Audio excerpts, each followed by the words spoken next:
The land stretched wide and empty, a silence so deep it seemed to pull breath from the lungs of anything living. Candle Mesa rose like a petrified flame in the distance, its ochre cliffs stained with the memory of ancient fire, its surface cracked like old pottery left too long in the sun. There were no trees here, only sagebrush and stone. The wind moved low across the plain, carrying dust like whispers through the ribs of half-buried cattle bones. A rider came slowly from the eastern trail. His horse was the color of smoke, lean from travel, flanks darkened by sweat, and the long journey behind them. The man in the saddle wore a long, sun-faded coat, its hem frayed and stiff with dust. His hat was pulled low, the brim casting a curved shadow over his face. Beneath it, only the line of his jaw moved, clenched, locked in thought or memory. He did not sing, did not speak. There was nothing around to answer if he had. He passed a buzzard perched on the rib cage of a forgotten steer, then the carcass of an old freight wagon split in half by time. The trail here was more ghost than road, barely etched into the earth anymore, but the man followed it with certainty, as though he'd known it in another life. By late afternoon, the sun had dropped behind a bank of thick, pale clouds, and the wind carried a strange scent, iron and creosote. He slowed near what remained of an old trading post nestled against the mesa's curve. The building sagged like a dying animal, its wood bleached silver, its windows empty of glass. The sign above the door read, "Riley's Store," in letters so faded they were more imagined than seen. Half the roof had collapsed. A rusted windmill leaned drunkenly behind the structure, creaking when the wind caught it right. He dismounted without haste. His boots stirred the dust like old ghosts as he tied the horse under what was once a hitching rail. The animal stood quietly, its head low. The man removed his coat, shook the dust from it, and draped it over the saddle. Then he stepped inside the store. Inside, the air was dry and held the stale breath of decades. Empty shelves lined the walls. Mouse droppings lay thick in the corners. A broken lantern hung from the ceiling by a strip of rawhide, swinging gently as though remembering movement. He crossed to the back of the room, his steps soft but firm, and opened the stove door. A scorpion scrambled out from the ashes. He watched it go without reaction. He unpacked a bedroll and placed it near the hearth. Then he built a fire, not out of need, but as ritual. Small sticks, bark, a twist of old cloth. The flame caught slow, flickering weak against the wind that slipped through the cracked walls. He warmed his hands. They were weathered, marked with pale scars that told no clear story. One knuckle was misshapen, like it had been broken badly and healed wrong. As night began to bleed into the edges of the sky, the wind changed again. It came down from the mesa now, colder, hungrier. The man stood and walked outside. He stared up at the cliff face, where swallows had made nests in the crevices.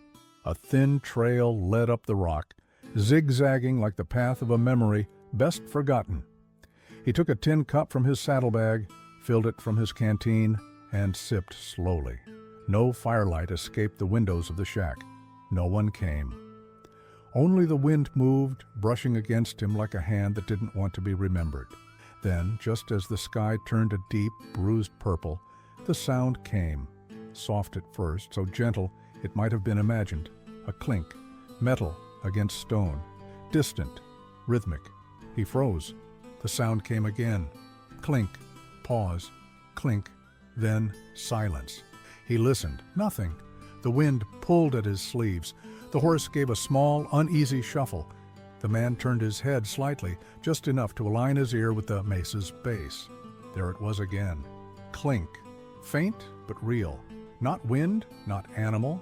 He didn't move right away. He stared at the horizon, eyes narrowed, scanning the rocks, the brush, the deepening shadows. Then he moved back into the shack, took up his rifle from beside the hearth, checked the chamber, and slung it over his shoulder. He walked toward the mesa. The sound led him to a dry wash at the foot of the stone. Moonlight had begun to rise, casting long, pale fingers across the ground. It caught on something ahead, metal, dull with rust. He stepped closer, careful, boots pressing softly into the dust. Then he saw her. A girl no older than 17 sat with her back against a dead cottonwood tree, arms shackled behind the trunk. Her dress was torn at the sleeves, streaked with blood and earth. Her hair was tangled and matted, but not wild, more like it had simply given up. One bare foot was tucked beneath the other, as if she had been waiting. Her eyes lifted to his, calm, not surprised, not pleading, just waiting. She didn't speak, he didn't either. For a long moment, neither moved. The silence pressed between them like the weight of the entire mesa. Then she shifted slightly, and the metal rang again. Clink. Her wrists twisted in the iron, but she did not struggle. She simply looked at him as if she'd already seen this moment play out in her mind. Days ago, maybe years. He stepped closer, slow and unthreatening, knelt beside the tree. The shackle's lock was rusted but intact. He pulled a small folding knife from his boot, worked at the pin. It resisted, then gave. The metal opened with a groan. She didn't move right away. Her arms fell to her sides like they'd forgotten how to function. He offered her water. She took it, drank, then wiped her mouth with the back of her hand. Still, no words. He stood. So did she. They walked back toward the trading post, side by side, shadow stretching long behind them. The wind didn't stop, but it softened, as though curious. Inside the store, she sat near the fire. He gave her a blanket, poured more water, then sat across from her. The fire cracked softly between them. Outside, the stars turned overhead like slow burning lanterns. No names were asked, none given. The silence remained, not as absence, but as recognition. The morning came without color. A dull gray light crept over the land like spilled milk, softening the edges of the mesa, but bringing no warmth. The wind had died sometime in the night, leaving the world so still that the crackle of cooling coals in the hearth seemed unnaturally loud.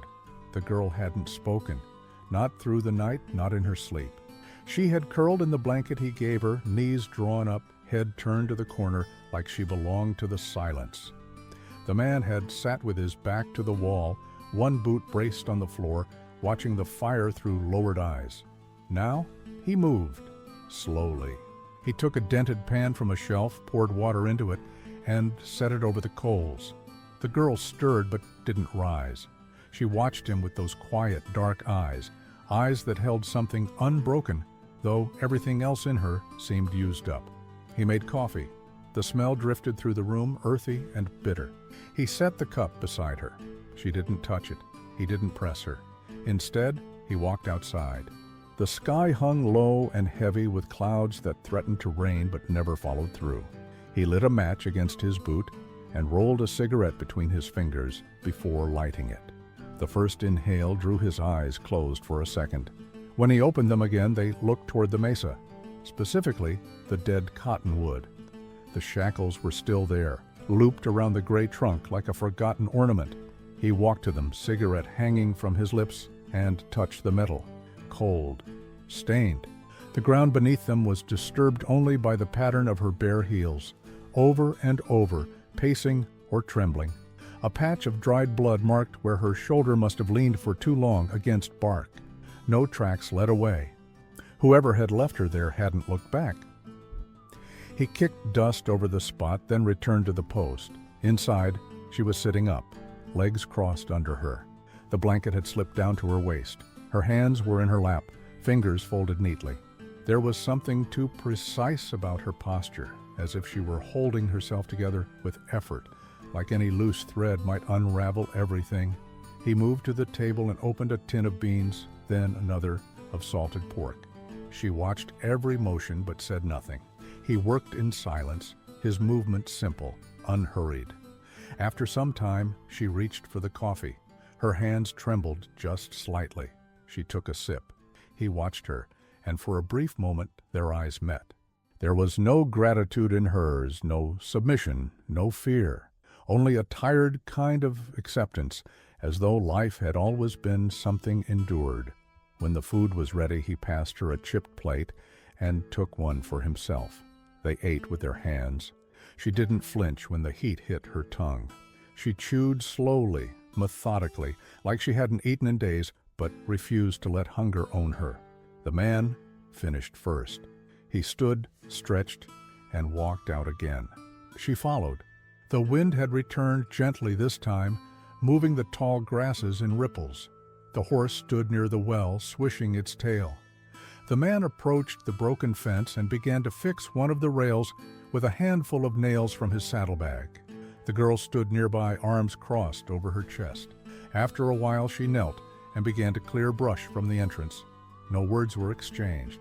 They worked in quiet rhythm, him lifting, hammering, stepping back, her dragging dried branches into a pile, stacking stones at the edge of the post.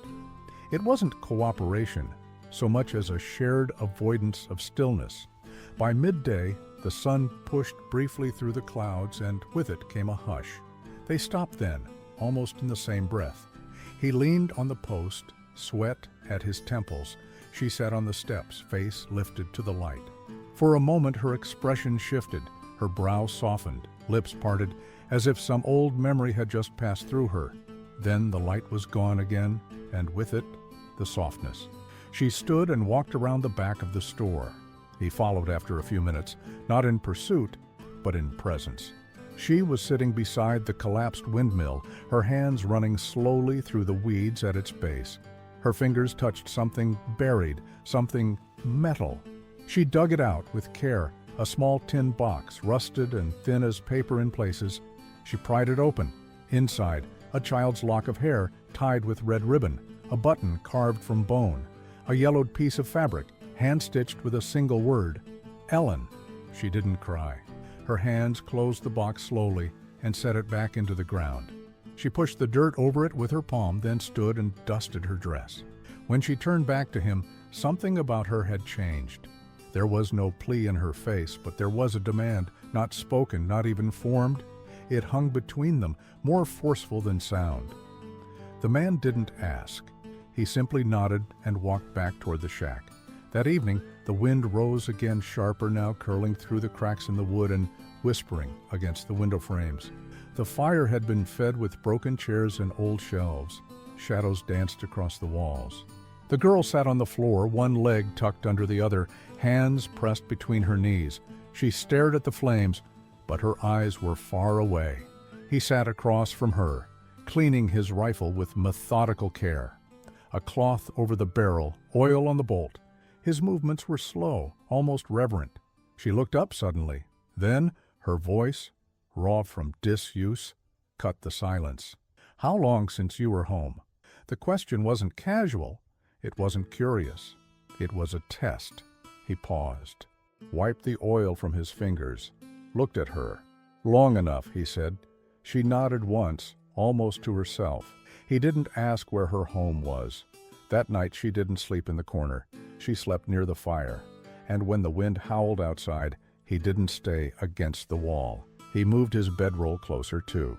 Still, no words passed between them again, but in the quiet space between flickering fire and breath, something old and wordless began to settle. Not trust, not safety, but a kind of tether. As if the dust around them had started to remember they were human. Outside, the moon passed behind clouds, unseen. And just before sleep claimed them, the man opened one eye. He listened. The wind carried no chains tonight. Only the breathing of two souls, still unsure of their place in the world, but no longer entirely alone. Dawn came brittle and gray, the kind of cold that seeped from the earth and clung to the lungs. A brittle wind scraped across the plains, tugging at loose nails and door hinges, making everything groan like it carried memory in its joints. The trading post stood in its quiet decay, bones of a forgotten structure trying to outlast the land that refused to forget it. Inside, the fire had died to ash. The man rose first. He didn't stretch or make noise. He folded his bedroll with care, tied it with a strip of old leather, and set it near the wall. The girl was already awake, sitting cross-legged, her hands rubbing warmth back into her arms. Her eyes found him briefly, but neither of them spoke. Instead, he stoked the fire again, fed it bits of splintered pine, until it hissed and came reluctantly to life. She moved to the hearth, her hands extended toward the new warmth, and for the first time since she arrived, her shoulders eased a little. Not enough to be trussed, but enough to not look like prey. Outside, the windmill creaked once and went still. She swept the floor. Not because she was told or even because it needed it, but because the act itself meant something. The broom was just a branch with tied bristles, brittle and nearly useless, but she dragged it across the warped floorboards as though scrubbing away something invisible. The man repaired a broken hinge on the front door. He worked with a quiet focus, his tools laid out beside him in the dust like surgical instruments. The door swung properly for the first time in years, and neither of them commented on it. That evening, when the sun dipped below the mesa, the wind brought the smell of old wood smoke.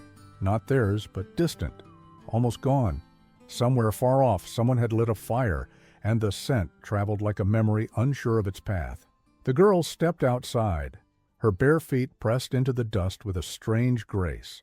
She looked westward, toward a notch in the mesa, and for the first time she spoke without prompting. "My brother liked smoke," she said.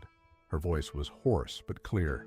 "Used to say it was the only thing that told the truth, goes where it wants, smells like what it came from, doesn't pretend." The man didn't reply. He stood beside her, hands in his coat pockets, his eyes on the same fading line of horizon. "Sometimes I think he turned into it," she said, almost to herself. "I burned and floated off. That's the only way he could have gotten free." She didn't wait for a response. She walked back inside, slower this time, as though her bones remembered something heavy. Later, she went through the saddlebag stored in the corner. She didn't ask. He didn't stop her. The flap opened with a soft thump, and she pulled out a weather-worn oilcloth bundle. Inside, a small revolver, a tobacco pouch, and a photograph. The image was half burned. A woman in a bonnet, squinting into the sun, a boy, maybe 6, seated on a fence, boots too big for his legs. A house behind them, caught in that fading light that makes everything look like it's already gone. She didn't ask who they were. She set it down gently. He looked at her once, then took the photo and placed it back in the bundle, wrapped it again, tied it slow. That night, she brought out something of her own, a sliver of wood wrapped in cloth. Inside was a broken necklace, glass beads strung on old thread. A few were missing. She set it by the fire and looked at it like it might start speaking. He handed her a match. She struck it without hesitation and touched the flame to the cloth. The necklace caught quickly, the fire eating through thread and wood alike. It flared bright, then died in a whisper. Neither of them said anything. That silence held them both, not in distance now, but in something closer, an unspoken ritual of letting go. Rain came later, not heavy, just enough to turn the dust to clay, to thicken the air with a scent of clean things. The girl lay on her back near the hearth, eyes open, watching the rafters above as the drops ticked against the roof. Her lips moved slightly, no words, just a breath too deep to be casual. The man sat nearby, carving something into the edge of the mantel with a small blade. Not a name, not initials, just lines, maybe a map, maybe nothing. At some point, the girl asked, "What did you lose?" He didn't answer right away. Then, "More than I remember." She seemed satisfied with that. He stood, crossed to the saddlebag again, pulled out a bundle of black twined letters, weathered, untouched for too long. He held them for a moment, then walked out into the rain. She followed. They stood near the fire pit behind the post, the rain tracing clean lines on their faces. He tossed the bundle into the flames. The fire hissed. The letters twisted and curled inward, blackening. One corner tried to lift on the breeze before it burned through. The girl reached down and picked up a small scrap that had blown free. It was wet, ink-smudged. She read aloud, though the words meant nothing to her. "Come home if the winter breaks your back. The stove is still warm." Then she let it go. The wind carried it away into the night. They didn't speak again. Back inside, the hearth was low with coals. The room smelled of smoke, iron, and old rain. She slept near the fire once more, but closer than before. And just before sleep, the man looked at the space where the letters had been. The space was still there, but it no longer asked anything of him. The morning light broke late, diluted by a film of yellow dust in the air. It lay thick across the mesa, dulling its sharp edges, casting a strange gold over the emptiness. Wind had returned, high and slow, curling above the land like a warning no one could quite hear. The man rose before the sun touched the floorboards. He moved with quiet purpose, checking the rifle, counting cartridges, then standing for a long time at the window with the glass long gone, looking eastward, not scanning, not tense, just watching, as if the land itself might try to speak, and he had learned to listen, not with his ears, but with the stillness in his chest. The girl stirred from her blanket near the fire, rubbing her eyes with a care that made her look younger than the scars she carried. She stood, walked barefoot to the doorway, and leaned against the frame. "They're coming, aren't they?" she said, not a question. He didn't turn. His hand rested on the sill, fingers tapping once, then still. "Riders?" she asked. "3," he answered. She nodded once, lips pressed together. "How far?" "Close enough to matter." There was no fear in her face. If anything, there was a grim relief, as if something she'd expected had finally arrived. They ate quietly, salted meat, old bread, cold coffee. He offered her a small knife, bone-handled, sharp, nothing special. She took it and tucked it beneath her belt without thanks. They both understood the gesture. Outside, the sky turned a sickly brass as noon approached. The heat wasn't harsh, but it pressed in differently, dry and layered like the world was holding its breath. The horse stomped once and snorted, restless under the silence. By midday the riders appeared, distant figures first, cresting the north ridge like thoughts from an old life. 3 of them, all in dust-colored coats, moving slow, deliberate, not scouts, not travelers, men with time and a reason to find this place. The girl stood behind the man on the roof of the post, one hand resting lightly on the ladder's top rung. Her face was still. The riders didn't shout, didn't raise hands or guns. They stopped at the edge of the fence, horses stamping at the ground. The lead rider wore a wide-brimmed hat pulled low. His coat was buttoned high, hiding everything but his jaw. The other 2 flanked him like vultures, slender, one with a crooked shoulder, the other chewing on something, a piece of straw or a strip of jerky. None of them spoke. They waited. The man on the roof didn't lift his rifle. It lay across his knees, untouched. He looked down once at the girl. She nodded. "That's him." He didn't ask which one. The sun shifted, sending the shadow of the post slowly crawling across the yard. The riders remained where they were, motionless, just horses and men and wind. No demands, no threats. "They won't ride in," the girl said after a long while. "They want us to come to them." He nodded once, then stood and walked down the ladder without a word. She followed. They stood in the yard, dust curling around their ankles. The lead rider's horse took a step forward, and the man raised a single hand. Not as warning, but as refusal. Not today. The rider hesitated. Then he pulled something from his coat, a strip of red cloth fluttering in the breeze, and tied it to the post of the fence. A signal, or maybe a reminder. Then all 3 turned and rode off. They didn't look back. The dust from their horses hung in the air for a long time after they'd gone, long enough to taste it. The girl stepped toward the cloth, staring at it like it was a tongue speaking a language only she could understand. Her fingers touched it lightly, then dropped away. "I don't remember if he ever had a voice," she said. "Just hands. Just wait." She turned and walked inside. He followed.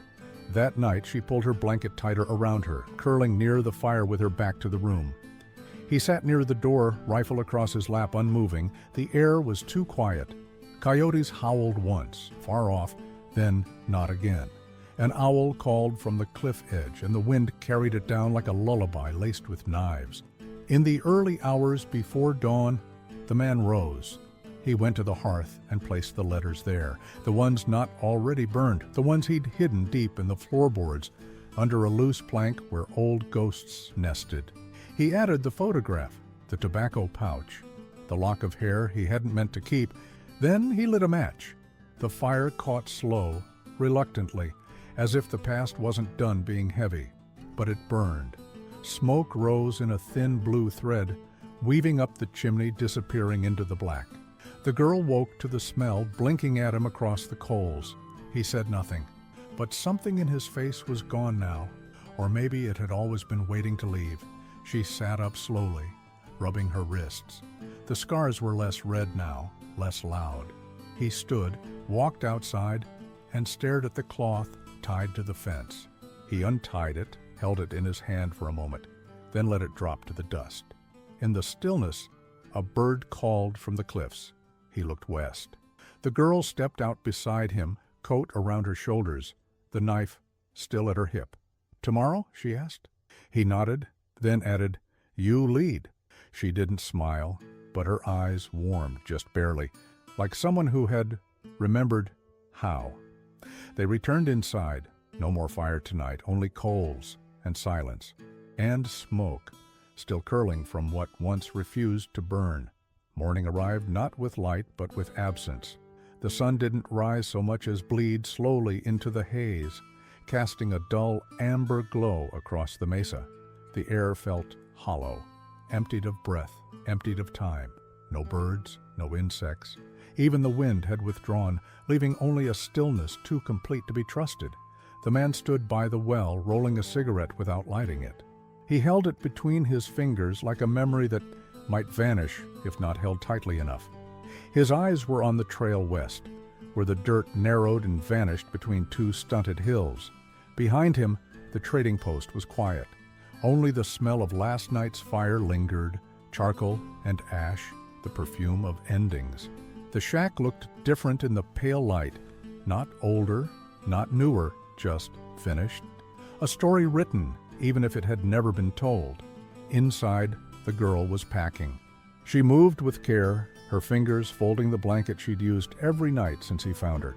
She tucked it beneath her arm, then pulled the borrowed coat tight against her body.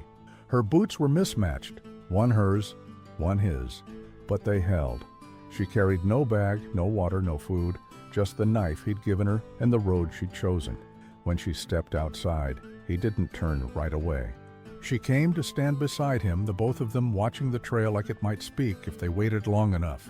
She reached out and touched the edge of his coat, barely more than a brush. Then she walked. No words, no promise. No turning back to see if he followed. Her steps were steady, slow at first, then more certain. The dust gathered around her ankles, curling up like smoke from each footfall. As she moved further away, her figure grew smaller, but never fragile. There was something unbreakable in the way she walked, as though she'd already left the worst parts of herself behind. The man stayed where he was. He watched until the girl disappeared beyond the dip in the land, until even the shape of her shadow was gone. Then he looked down at the cigarette in his hand and crumbled it without lighting it. The tobacco scattered to the ground, indistinguishable from the dust. Back inside the shack, the hearth was cold. He didn't stir the ashes, didn't try to coax warmth from what was already done. Instead, he stepped to the mantel and placed his hand gently on the stone, just long enough to feel its chill. Then he looked down. The shackles she had worn lay open there. No rust had fallen from them overnight. They looked the same as the day he found her, aged, crude, cruel. But they no longer held anything. They were only metal now. No weight, no memory, just form. He lifted them and walked out into the morning. There, beneath the cottonwood tree, where her silence had first met his, he dug a shallow hole with his hands. The soil was dry, stubborn, clinging to his fingers like it wanted to stay untouched. He pressed the shackles into the earth, one at a time, laying them side by side like bones. He covered them slowly, packed the dirt down flat, then sat back on his heels. The tree above him was still dead. No birds nested there, no leaves stirred. But something about its presence had shifted, not softened, but less cruel, less final. He stood, wiped his hands on his coat, and walked the perimeter of the post one last time. The door was shut. The windows stared blank. The fence leaned. He didn't touch the saddle, didn't check the rifle. He left those things behind, not because they no longer mattered, but because they had served their purpose. He walked into the shack and took one item only, a piece of paper folded small, tucked behind the stones in the hearth. It was the last scrap from the letter she'd read aloud. The ink had faded more since the fire, but the words still clung to the fibers. "The stove is still warm." He folded it once more, then stepped outside for the final time. He did not head west. He sat on the stoop as the sun broke fully into the sky, spreading light across the emptiness. He watched it touch the trail, the cottonwood, the shallow grave of iron. His hands rested on his knees, palms open. Time moved without him. At midday, a gust of wind stirred the dust around the shack. It lifted gently, swirled once, then settled again. He didn't move, not toward the past, not toward the trail, only inward, deeper than silence, deeper than grief. As the sun began its slow descent, a rider passed on the far ridge, too distant to see clearly. A figure, just one, silhouetted against the sky. The man looked up, but he didn't wave, didn't call out. He only watched, then leaned back against the wall of the old trading post and closed his eyes. The mesa stood behind him, silent, ancient, whole. And before him, the trail west remained untouched, a line across the land, drawn by footsteps already gone.